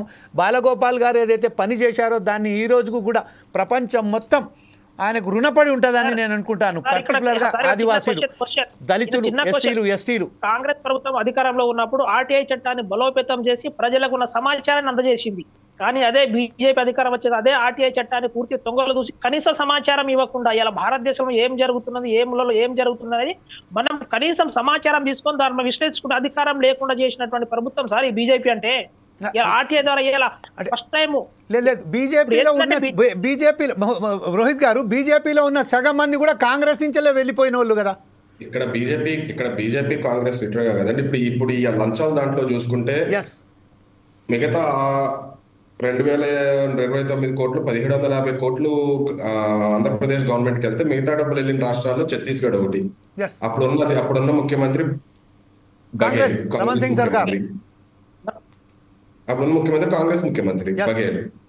ఇప్పుడు కాంగ్రెస్ పార్టీ దాని మీద చర్యలు తీసుకుంటుంది. ఇప్పుడు మనం ఏంటంటే, మనం అవతల పార్టీని తిట్టాలని తిట్టకుండా మనం ప్రజాస్వామ్యం కోసం ఎలా పనిచేద్దాం అని చూడాలి. కానీ మేము వాళ్ళకన్నా ఒక ఎత్తు, మీ వీళ్ళకంటే ఎవరి చరిత్రలైన ఎవరైనా. రోహిత్ గారు అప్పుడు కేంద్రంలో ఉన్నది బీజేపీ కాబట్టి కాంగ్రెస్ ప్రభుత్వాన్ని పోయిందని చెప్పి అవాస్తవం. ఆ విషయాన్ని మనం కొంచెం ఆలోచన చేయాలి. అంటే అది కేంద్ర ప్రభుత్వం చెప్పలేదండి, అమెరికన్ డిపార్ట్మెంట్ ఆఫ్ జస్టిస్ చెప్పిందండి. గుజరాత్కి వెళ్ళిందని చెప్పొచ్చు, లేకపోతే మనకు యూపీకి వెళ్ళి చెప్పి ఉండొచ్చు కానీ కేంద్ర ప్రభుత్వం ఏమండి భీమరావు గారు, కేంద్ర ప్రభుత్వం చెప్పలేదండి, అమెరికన్ డిపార్ట్మెంట్ ఆఫ్ జస్టిస్ చెప్పింది ఇది. ఇప్పుడు జగన్మోహన్ రెడ్డికి 1750 రూపాయలు 15,000 ఎలా పుట్టింది అనుకున్నామో ఆ విధంగా బీజేపీ ప్రాంతాలకు పోయి ఉంటది. Jaganmohan Reddy BJP department of justice మీరు వినండి, కేంద్ర ప్రభుత్వం చెప్పలేదు, డిపార్ట్మెంట్ ఆఫ్ జస్టిస్ యుఎస్ఏ చెప్పింది. యుఎస్ చెప్పింది, యునైటెడ్ స్టేట్స్ ఆఫ్ అమెరికాకి సంబంధించిన వాళ్ళే చెప్పారు. రోహిత్ గారు చెప్పండి ప్లీజ్, క్యారీ ఆన్. మిగతా రాష్ట్రాల్లో తమిళనాడు ఉంది, అక్కడ కూటమిలో ఉన్న ప్రభుత్వం కాంగ్రెస్ ఉంది. ఇందాక చెప్పినట్టు ఇప్పుడు రేవంత్ రెడ్డి గారు మొన్న 100 కోట్లు తీసుకున్నారు అదాని దగ్గర నుంచి. అదాని 100 కోట్లు ఫండింగ్ 3,500 కోట్లు ఏగి కూడా తీసుకున్నారు దాని మీద. దాని తర్వాత ఇన్వెస్ట్మెంట్, అదాని ఇన్వెస్ట్మెంట్లు తెలంగాణలో కూడా ఉన్నాయి. మనం ఎంతసేపు వేరే దొరికింది కదా అని వేరే పార్టీని విమర్శిస్తూ ఉంటే జనాలకు నమ్మకం ఉండదు. మనం ఏం చేస్తామన్నది ఉంటుంది. ఇప్పుడు సరే కేంద్ర ప్రభుత్వం ఏమి చేయదు, కేంద్ర ప్రభుత్వానికి వ్యతిరేకంగా ఉన్న కాంగ్రెస్ అధికారంలో ఉన్న రాష్ట్రాలు ఉన్నాయి. ఒక కర్ణాటక ఉంది, ఒక తమిళనాడు ఉంది, ఒక కేరళ ఉంది, ఒక మన తెలంగాణ ఉంది, హిమాచల్ ప్రదేశ్ ఉంది, ఇప్పుడు జమ్మూ అండ్ కాశ్మీర్ ఉంది. ఇలాంటి చోట్ల రాష్ట్ర ప్రభుత్వాలే ముందుకు వచ్చి విచారణ మొదలు పెట్టచ్చు కదా. ఎవరు ఆపుతున్నారు? మన రాష్ట్రానికి ఒక విజిలెన్స్ కమిషన్ ఉంటుంది, మన రాష్ట్రానికి ఒక అవినీతి నిరోధక శాఖ ఉంటుంది, రాష్ట్రానికి ఒక క్రైమ్ ఇన్వెస్టిగేషన్ డిపార్ట్మెంట్ ఉంటుంది. ఎవరు ఆపట్లేదు. వీళ్ళు విచారణ మొదలు పెట్టచ్చు కదా. వీళ్ళు విచారణ మొదలు పెడితే అన్ని తెలుతాయి. మనం వాళ్ళు చేయట్లేదు వీళ్ళు చేయట్లేదు అన్నప్పుడు మన దగ్గర అధికారం ఉన్నప్పుడు మనం చేయొచ్చు కదా. చెప్పండి భీమరావు గారు, మీరు చెప్పండి సార్. ఇప్పుడు ఏదైతే రోహిత్ గారు చెప్పారో ఇటువంటి సంస్థలన్నిటికీ ఏంటంటే కేంద్రమే వాళ్ళపైన కొంత అధికారాన్ని ఉంటుంది. కాదు మరి రోహిత్ గారు ఏదైతే చెప్పారో రాష్ట్రంలో మీరు ఉన్నది కదా, మీ రాజ్యం ఉంది కదా, మీరు ప్రభుత్వంలో ఉన్నారు కదా, అధికారంలో ఉన్నారు కదా. సార్ మేము చెప్తా వినండి సార్, అక్కడికే వస్తాను. ఎందుకంటే ఇప్పుడు కొన్ని సంస్థలు ఏంటంటే కేంద్ర ప్రభుత్వంతోనూ కేంద్ర అధీనంలో నడిచే సంస్థలు ఉంటాయి, అటానమస్ సంస్థలు ఉంటాయి. ఇప్పుడు ఏసీబీ కానీ ఈడీ కానీ సంస్థలు అటానమస్ ఉంటాయి. సో వాటిపైన పూర్తి అధికారాలు వాళ్ళకు సంబంధించిన వాళ్ళకు ఉంటుంది. కాబట్టి కేంద్రంలో బీజేపీ ఉంది కాబట్టి కొంత ప్రభావం చూపే ఆస్కారం ఉన్నాయి. ఖచ్చితంగా రాష్ట్రంలో కానీ ఇటువంటి విషయాలు మన జరిగి ఉంటే మాత్రం ఖచ్చితంగా రాష్ట్ర ప్రభుత్వాన్ని విచారణని ఆదేశించాల్సిన అవసరం ఉన్నది. అవసరమైతే ఖచ్చితంగా ఇలా కాంగ్రెస్ ప్రభుత్వం పైన ఏదైతే విమర్శలు చేసిరో దానిపైన ఖచ్చితంగా దాని విచారణను ఆదేశిస్తుంది. కానీ ఇప్పుడు ఓన్లీ కేవలం ఇప్పుడు వాళ్ళకి ఇప్పుడు యూఎస్ లో కూడా మనం నమ్మడానికి చెప్పొచ్చు. ఇప్పుడు ఆయన అదాని గారు దాదాపు బీజేపీ పాలిత రాష్ట్రాల్లోనే ఒక 40 to 60% ఒప్పందాలు ఉన్నాయి. మరి వాళ్ళ పేర్లు ఎక్కడెక్కడ కనిపిస్తలేదే. ఓన్లీ ఇప్పుడు బీజేపీ పాలిత లేని రాష్ట్రాల వాళ్ళ సీఎంల పేర్లు ఎట్లా వస్తున్నాయి అనేది కొంత అనుమానం కలిగిస్తా ఉంది. ఇప్పుడు జగన్మోహన్ రెడ్డి ఒకవేళ కానీ బీజేపీలో ఇప్పుడు ఉండి ఉంటే ఆ పేరు వచ్చేది కాకపోవచ్చేమో నేను అనేది. ఇన్వెస్టిగేషన్ చేసింది ఫెడరల్, అక్కడ మనకు ఇప్పుడు మనతో సంబంధం లేని ఒక రాష్ట్ర దేశం, అక్కడ యుఎస్ ప్రభుత్వం చేసింది. అక్కడ యుఎస్ అదాని గారి ప్రపంచాన్ని వెళ్తా ఉన్నారు.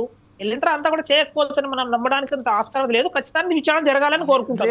ఇంతకుముందు రోహిత్ గారు చెప్పినట్టు మనకు సంబంధించింది ఏదైతే ఉన్నదో, మనం ఏదైతే డెమోక్రసీని మనం చూస్తున్నామో ఆ డెమోక్రసీని మనం చాలా కింది స్థాయికి చూస్తున్నాం. కాకపోతే వేరే దేశాలలో నిఘా వర్గాలు ఉన్నారు, చాలా పటిష్టంగా పనిచేస్తున్నట్టుగానే మనం భావిస్తాం. ఏమంటారు రోహిత్ గారు? అంతే అండి, అక్కడ మనకన్నా ప్రజాస్వామ్యం ఎక్కువ, మనకన్నా ప్రొఫెషనలిజం ఎక్కువ. ప్రొఫెషనలిజం ఎక్కువ అక్కడ వాళ్ళకి. ఐ థింక్ దట్ ఇంత మన దగ్గర అయితే కరప్షన్ ఉన్నదో సౌత్ ఏషియన్ కంట్రీస్లలో మ్యాక్సిమం వేరే దేశాలలో లేదనుకుంటా ఒక భావించవచ్చు. కాకపోతే వాళ్ళు అయితే చెప్పారు. మనం చెప్పేది ఏంటంటే భీమరావు గారు, మీతో ఒక సూటి ప్రశ్న ఏంటంటే, ఎప్పుడైతే ఇంత పెద్ద అలిగేషన్స్ వచ్చాయి, కమస్కం రేవంత్ రెడ్డి బయటకు వచ్చి లేదు ఇప్పుడు ఈ విచారణ జరిగేవంతకన్నా నేను ఈ ఎంఓయూస్ ఏదైతే చేశానో దాన్ని హోల్డ్లో పెడతానని కూడా ఒక మాట చెప్పలేదేంటి? మరి ఏదైతే రాహుల్ గాంధీ గారు చెప్పారు, ఇప్పుడే ఒక రాహుల్ గాంధీ గారు చాలా క్లియర్గా చెప్పారు, why is a free man, why is not arrested by the court అని చెప్పారు. అసలు మన రేవంత్ రెడ్డి కూడా మనకు సంబంధించిన ఎంఓయూస్ ఏదైతే చేశారో దాన్ని హోల్డ్లో పెడతామని కూడా కమిషన్ ఎందుకు చెప్పలేదు అనుకుంటా? ఏదైతే ఇప్పుడు మా ప్రభుత్వం ఏదైతే నిర్ణయం ఉన్నదో ఖచ్చితంగా వెల్లడిస్తుంది. రాహుల్ గాంధీ గారు మొదటి ఒక్కరోజే కాదు, దాదాపు ఒక 2 అసెంబ్లీ సెక్షన్ గారు ముందే ప్రకటించారు. కాబట్టి దీనిపైన విచారణ ఖచ్చితంగా ఆదేశిస్తుంది. రాహుల్ గాంధీ చెప్పినటువంటి మాటలు ఖచ్చితంగా ఇలా రాష్ట్రంలో ఇటువంటి ఏమైనా జరిగితే మాత్రం ప్రకటిస్తుంది, దానికి ఎటువంటి సందేహం లేదు. కాదు, అదే విషయంలో ఇంకోటి ఏంటంటే మన రాష్ట్రానికి సంబంధించిన పర్టికులర్గా చూద్దాం. అంటే మూసా నది ప్రక్షాళనకు సంబంధించి మూసా నది పరివాహక ప్రాంతాల్లో లేదా ప్రక్షాళన నిర్వహిస్తాం, టూరిజంని డెవలప్ చేస్తామని చెప్పారు.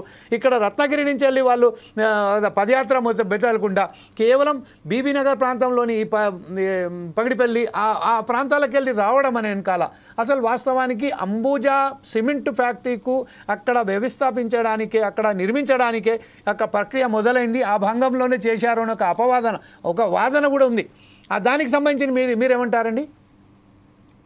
సార్ ఇప్పుడు నల్గొండ నుంచి స్టార్ట్ చేసినా లేకపోతే వికారాబాద్ నుంచి స్టార్ట్ చేసినా మూసి ప్రక్షాళన దాని గురించి కానీ అక్కడ అంబుజా గురించి సేఫ్ చేయడం కోసమో లేకపోతే ఇక్కడ వచ్చేసి సాగర్ ఫ్యాక్టరీ సేఫ్ చేయడం కోసం కాదు. అక్కడ ఏదైతే ప్రభుత్వం ఎక్కడి నుంచి మొదలు పెట్టాలని అనుకూలమైన విషయాన్ని అక్కడ ఎటువంటి ఇబ్బంది లేకుండా స్టార్ట్ చేస్తుంది, కానీ ఇంకో ఫ్యాక్టరీని మేలు చేయడం అనేది కాదు అది.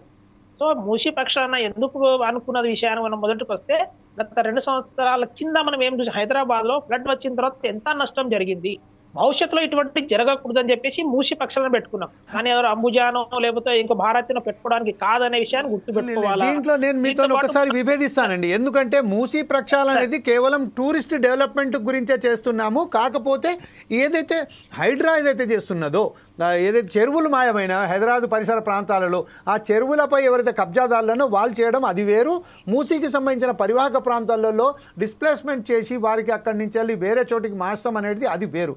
అదే సమయంలో పొల్యూషన్ కంట్రోల్ చేయడానికి, పొల్యూషన్ నివారణకు ఏదైతే మనం చర్యలు చేస్తున్నానో ఇందులో భాగంగానే ప్రక్షాళన చేస్తున్నామని చెప్తున్నారు. సేమ్ సిమెంట్ ఫ్యాక్టరీస్లోని ఎంత పెద్ద ప్రమాదం ఉన్నదో మీకు అందరికీ తెలిసిన విషయమే. అటువంటిది మనకు సంబంధించిన ఒక 70 కిలోమీటర్ల 60 నుంచి 70 కిలోమీటర్ల లోపే మనకు సిమెంట్ ఫ్యాక్టరీ పర్మిషన్ ఇస్తే అది దానికి ఒక ప్రమాదమే కదా ఎప్పటికీ. అలాగే సేమ్ సంబంధించింది ఇప్పుడు లగచర్లదైతే ఇష్యూ మనం చూస్తున్నాం. లగచర్లలో ఎంత పెద్ద దుమారం లేపుతుంది. రోజుకొకసారి వాళ్ళు వెళ్తున్నారు. నిన్న ఎస్టీ కమిషన్ వాళ్ళు కూడా వెళ్తారు. ఈరోజు కూడా ST commission plus human rights commission వాళ్ళు కూడా ఎక్కడ వెళ్తున్నారు. ఆ నేపథ్యంలో ఒకసారి ఒక స్టేట్మెంట్ బయటకు వచ్చి చెప్తే బాగుంటుంది కదా. దానికి సంబంధించి మీరు అధికారికంగా ఏమంటారండి? సార్ ఇప్పుడు ఒక రాష్ట్రంలో అభివృద్ధి చెందాలి అంటే అన్ని విధాలుగా పారిశ్రామికంగా కానీ లేకపోతే ఆర్థికంగా అభివృద్ధి చెందాలంటే ఏదో ఒక్క దాని కాకుండా ఒక కన్స్ట్రక్టర్ చేసుకొని పోవాల్సిన అవసరం అయితే ప్రభుత్వంలో అయినా ఉంటుంది. అలాంటన్నప్పుడు ఇక్కడ గతంలో అక్కడ జీవిస్తున్నటువంటి జీవన విధానము చాలా ప్రభావంగా పడుతూ ఉన్నది. మూసీ నది పరివాహక ప్రాంతంలో నివసించే వాళ్ళ పరిస్థితి మేము స్వయంగా చూసాం.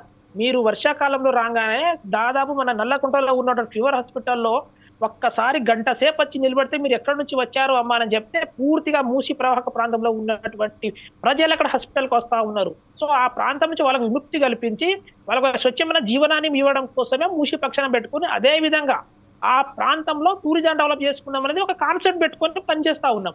కానీ దానికి ఎవరినో ఇబ్బంది పెట్టడానికి కాదు, ఎవరినో మేలు చేయడానికి కాదు, ప్రజలకు సురక్షితంగా చేయడం కోసమే కాంగ్రెస్ ప్రభుత్వం పనిచేస్తా ఉన్నది ఇక్కడ. ఓకే రోహిత్ గారు, ఇప్పుడు మీరు చెప్పండి. మన భీమరావు గారు చెప్తున్నట్టుగా ఇప్పుడు ప్రస్తుతం ఏదైతే ఉన్నదో రాష్ట్ర వ్యాప్తంగా ఏదైతే ఫీవర్స్ వచ్చేసి వస్తున్నదో దానికే మూసీ నదియే కారణం అని చెప్తున్నారు. మూసీ నది పరివాహక ప్రాంతంలో గత 40 సంవత్సరాలుగా ఉంటున్నా నేను ఒక వ్యక్తిని కలిశాను.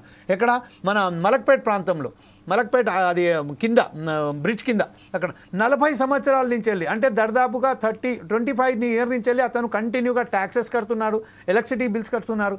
అతనికి సంబంధించిన ఆ ఒక 85 గజాలు ఏదో ఉన్నది ఆయన ఇల్లు.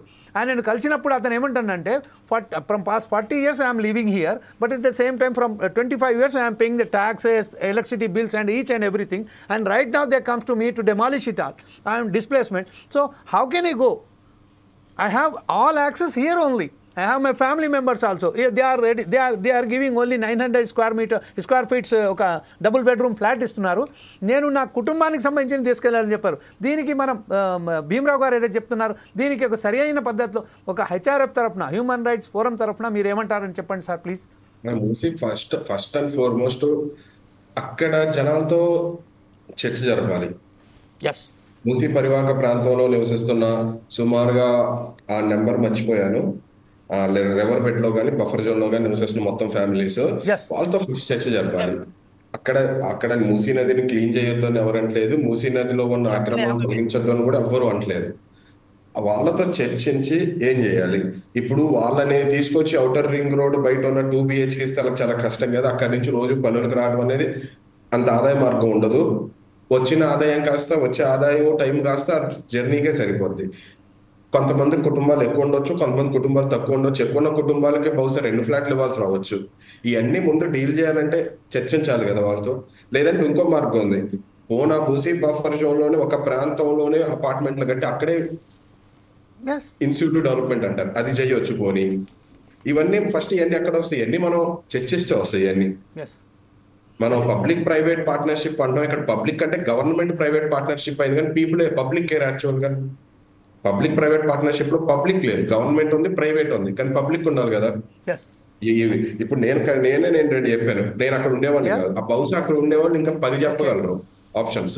ఓకే. అయితే ఇప్పుడు ప్రస్తుతం మరొకసారి మనం అదానికి సంబంధించింది ఇప్పుడు ఏదైతే ఇప్పుడు కొత్తగా వార్త వచ్చిన ఏంటంటే దీని మీద సంబంధించింది కేంద్ర ప్రభుత్వం కూడా ఏదో చర్యలు తీసుకున్నట్టుగా మనకి ఇప్పుడే సమాచారం అందింది. దీనికి సంబంధించిన ఎలాంటి చర్యలు తీసుకుంటానని మనం ఆశిస్తాం రోహిత్ గారు? చర్యలు అయితే అంటే ఫ్రాంక్ గా చెప్పాలంటే కేంద్ర ప్రభుత్వం చర్యలు తీసుకుంటే ఆశించడం కూడా అనవసరం అనిపిస్తుంది. మీరు ఫస్టే చెప్పారు ఈ విషయం, ఏది అయినప్పటికీ కూడా వాళ్ళు చర్యలు తీసుకుంటారనే మాత్రం నేను ఖచ్చితంగా నమ్మట్లేదు అని చెప్పేసి చెప్పింది. కానీ on what basis, on which basis, on how you have very good hopes on the central government, that's why you have given a representation from HRF. సో అది మన బాధ్యత, అది మనం డిమాండ్ చేయడం మన బాధ్యత. ఇప్పుడు కేంద్ర ప్రభుత్వం ఎటువంటి చర్యలు తీసుకుంటుంది అనే దాన్ని కూడా మనం చూడాలి. కొన్నిసార్లు తూతు మంత్రంగా ఏదో చర్యలు తీసుకున్నామని జనాలు చూపించడానికి తీసుకునే చర్యలు ఉంటాయి కొన్ని. డిసెంబర్ 2వ తారీఖు నరేంద్ర మోడీ భారతదేశ ప్రజలతోని మన్ కీ బాత్ లో మాట్లాడబోతా ఉన్నారు. సో అదాని విషయాన్ని కూడా వెల్లడించి అందరినీ అలాంటి ఏం లేదు అనే విషయాన్ని చెప్తారా, లేకపోతే ఆ విషయాన్ని ఊసలుతారా అని చూడాలి. మన్ కీ బాత్ ఖచ్చితంగా భీమరావు గారు డిసెంబర్ 2 అంటున్నారు మీరు, అంటే డిసెంబర్ 2 అంటే 10 days ఇంకా మోర్ ఉన్నాయి. అందులో కేవలం ఇప్పుడు ఇదంతా ఏమంటారు మాసా భూసారు ఏదో అంటారు కదా, సామెత ఉంది కదా సార్. ఈ లోపు విచారణ చేసి అదాని గారిని ఇప్పుడు అమెరికాలో ఏ విధంగా తీసుకెళ్లారో ప్రజలతో మమేకం అవుతున్నారు. మన్ కీ బాత్ లో అదాని పైన మాట్లాడాలని మేము డిమాండ్ చేస్తాం. ఎస్. అంటే నేను దీంతో మీతో అంగీకరిస్తున్నాను. కాకపోతే ఏంటంటే మేజర్ మీడియా పాత్ర ఏదైతే ఉన్నదో వారి చేతిలో ఉన్నది కాబట్టి ఆ మీడియాను మరొకసారి మేనేజ్ చేసేసి ఈ వార్తలను మొత్తం మళ్ళొకసారి సమాధి చేసేసేటట్టు కూడా ప్రమాదం కూడా ఉంది. ఈరోజు ఏదైతే నిన్న చెప్పారు, ఈరోజు ప్రధానంగా శీర్షికలలో వచ్చాయి, రేపు ఇదే ప్రధాన శీర్షికలో ఇంకొక వార్త వస్తుంది. దీని ద్వారా ఏమవుతుందంటే ఈ స్కామ్ కూడా ఎక్కడనో బుట్టదాఖలు అయిపోతుంది అనుకోండి మనం భావిస్తాం. హెచ్ఆర్ఎఫ్ గారు మరి ఇదేనా రోహిత్ గారు మీరు చెప్పేది? అటానమస్ బాంబు కంటే ప్రమాదంగా మనం భావించదు అని అటానమస్ బాంబు కంటే స్ట్రాంగ్ ఉన్నది మీడియా మిత్రులు మర్చిపోలేరని నేను భావిస్తా ఉన్నాను. ఏదో చెప్తున్నారు భీమరావు గారు, again come again please come again. ఇప్పుడు మీడియాకు ఉన్నటువంటి పాత్ర ప్రజలను చైతన్యపరచడం. అందులో మీలాంటి సీనియర్ జర్నలిస్ట్ గా ఒక 40 సంవత్సరాల అనుభవం మీలాంటి ఇప్పుడు వస్తున్న వాళ్ళం కాబట్టి ఈ విషయాన్ని ఖచ్చితంగా వెలుగులో తీస్తారని నేను ఆశాభావంతో వ్యక్తం చేస్తున్నాను మీడియా మిత్రులకు. ఖచ్చితంగా దీన్ని మేము మా ప్రయత్నంలో చేస్తున్నాం, కానీ బ్రహ్మాస్త్రం మీద పిచ్చుకో అన్నట్టుగా మా పరిస్థితి ఉన్నది. అందుకోసమే మేము ఖచ్చితంగా చెప్తున్నాం మేజర్ మీడియా. ఆ రోజు మీడియా పైన ఆంక్షలు పెట్టినప్పుడు మొట్టమొదటిసారి స్పందించింది మేమే సార్. ఆ రోజు కేంద్ర ప్రభుత్వం మీడియా పైన 2009లో రాగానే దాదాపు 22 మీడియాను ఆంక్షలు విధించింది. అదే మన తెలంగాణలో government KCR government 2 ABN TV చేసినప్పుడు మేము స్పందించినాం. మీడియాకు ఉన్నటువంటి వాళ్ళకు ప్రజలను చైతన్యం చేయడం వాళ్ళ లక్ష్యం, ప్రజలకు మేలు కోరుకునే వాళ్ళు ఎటువంటి ఆశ ఉండదు కాబట్టి మీడియా ఖచ్చితంగా మనం అటు ఆంక్షలు ఎత్తివేయాలని. రోహిత్ గారు ఒక విషయం ఏదైందంటే actually there is some other persons also belongs to the BJP and YSRCP also. They have to participate it, but the neck of a movement they are now lifting and call, and they said that we are busy. Before they have given access to us, they said to me that just definitely we will participate in the debate. But unfortunately, I don't know what happened. I think that there is a high commands also make a call to them and they ask them to just don't participate in the debate. BJP వాళ్ళు కానీ YCP కానీ మేము మా నాయకుడు చేయలేదని చెప్పలేరు కాబట్టి cut చేస్తున్నట్టున్నారు. నేనైతే ఖచ్చితంగా అదే అనుకుంటాను. మీరు మనసులో మాట ఏదైతే నా ఉన్నదో చెప్పాను. నేను మీడియా ఇప్పుడు ప్రజంగా మీడియా స్క్రీన్ మీద ఉన్నాను కాబట్టి నేను చెప్పలేకపోతున్నాను. మీరు చెప్పొచ్చు ఈ విషయం. ఎందుకంటే కొంతమందితో మనం చాలా వరకు చెప్పడం జరిగింది. వాళ్ళు they agreed to come in the debate, but at the last moment they refuse to come. Rohit garu ఎటువంటి ఏ సంబంధం లేకున్నా గానీ తను బయటకు వచ్చి మాట్లాడారు. రోహిత్ గారు HRF ప్రధాన కార్యదర్శి, అంటే హ్యూమన్ రైట్స్ మానవ హక్కుల వేదికకు సంబంధించింది ప్రధాన. ఇలాగే నేను అందుకోసమే నేను ఉదాహరణ ఏం చేశాను, ఫస్టే బాలగోపాల్ గారు ఉదాహరణ తీసుకున్నాను. బాలగోపాల్ గారితో నేనైతే నా సంబంధం నేనైతే ఏది చేశాను అనే అనుభవం ఏదైతే ఉన్నదో అనుభవం ప్రకారం ఏం చేశానంటే బాలగోపాల్ లాంటి వారు కానీ ఇక్కడ ప్రొఫెసర్ హరగోపాల్ ఇప్పుడైతే ఉన్నారో ప్రొఫెసర్ జీవన్ గారు కానివ్వండి, వాళ్ళు ఎలా పాత్ర పోషించారో ఈరోజు సేమ్ కృష్ణ గారని కానీ రోహిత్ గారు కానీ అదే పాత్ర పోషిస్తున్నారు. అయితే ఇప్పుడు చెప్పండి సార్ కంక్లూజన్గా, ఈ పాత్ర కూడా మళ్ళీ సమాధి అయ్యే అవకాశాలు ఉన్నాయి కదా, దీని మీద 10 రోజుల పాటు మనం వెయిట్ చేయవలసిందేనా, లేకపోతే ఏమైనా పురోగతి జరిగే అవకాశం ఉందా? మనం ఒత్తిడి పెడతా అంటారండి. ఇంకా అదే మనం చేయగలిగింది. అది మీడియా వైపు నుంచి కానీ, ఇటు పౌర సంఘాల వైపు నుంచి కానీ, ప్రతిపక్షాల వైపు నుంచి కానీ ఎప్పటికప్పుడు రెగ్యులర్గా విషయం మర్చిపోకుండా ఒత్తిడి పెడుతూ వెళ్ళగలగడం మనం చేయగలిగింది. ఇప్పుడు ఇమీడియట్ గా రాహుల్ గాంధీ గారు ప్రెస్ మీట్ పెట్టారు. ఇలా అందరూ కదిలొచ్చి అన్ని ప్రతిపక్షాలు ఇలా ఏకమయ్యి ఎప్పటికప్పుడు ప్రెస్ మీట్లు పెడతాం, మీడియా దాన్ని ఎప్పటికప్పుడు వెళ్తాం, ఒక రకమైన ఒత్తిడి ఉంటుంది వాళ్ళ మీద. ఎందుకంటే ఇప్పుడు ఇది భారతదేశ సరిహద్దులు దాటేసిన విషయం ఇది. ఎస్ దీని యొక్క ప్రభావం అమెరికాలో ఉంది, కెన్యా, బంగ్లాదేశ్ అన్ని చోట్ల ఉంది. రోహిత్ గారు, ఒక నెల కింద మోడీ గారు ఈ సోషల్ మీడియా తర్వాత వాట్సాప్ లలో కొన్ని సోషల్ పెడుతున్నారని చెప్పేసి కొంత ఆంక్షలు తీసుకొచ్చారు.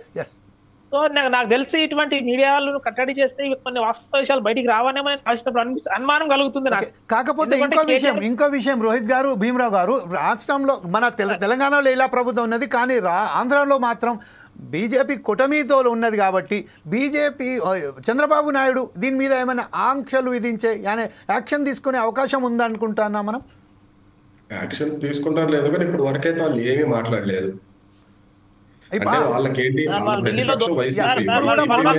చంద్రబాబు నాయుడు కూడా స్పందించలేదు, పవన్ కూడా స్పందించలేదు ఈ విషయంలో. యాక్షన్ కాదు, వాళ్ళ ప్రతిపక్షం వైసీపీ. నీకు వైసీపీ మీద ఎంత పెద్ద ఆయుధం దొరికిందంటే నువ్వు చాలా ఆవేశంగా ముందుకెళ్ళిపోవాలి. నీ ప్రతిపక్షాన్ని విమర్శించడానికి నీకు చాలా పెద్ద విషయం దొరికింది, అయినా కూడా మాట్లాడలేదు.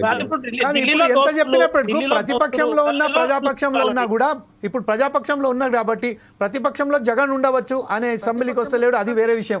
కాకపోతే ఏంటంటే అస్త్రం దొరికిందన్నమాట వాస్తవమే. కాకపోతే అదానికి సంబంధించిన ఏదైతే అది ఉన్నాయో దాన్ని ఏమైనా ఆంక్షలు విధించే అవకాశాలు ఉన్నాయనుకుంటున్నారా, లేకుంటే సర్వీలెన్స్ పెట్టే అవకాశాలు ఉన్నాయనుకుంటున్నారా? ఏమోనండి, అది చెప్పలేము. ఇప్పటికైతే పర్వాలేదు, మీడియా బాగానే రిపోర్ట్ చేస్తుందండి. Okay right.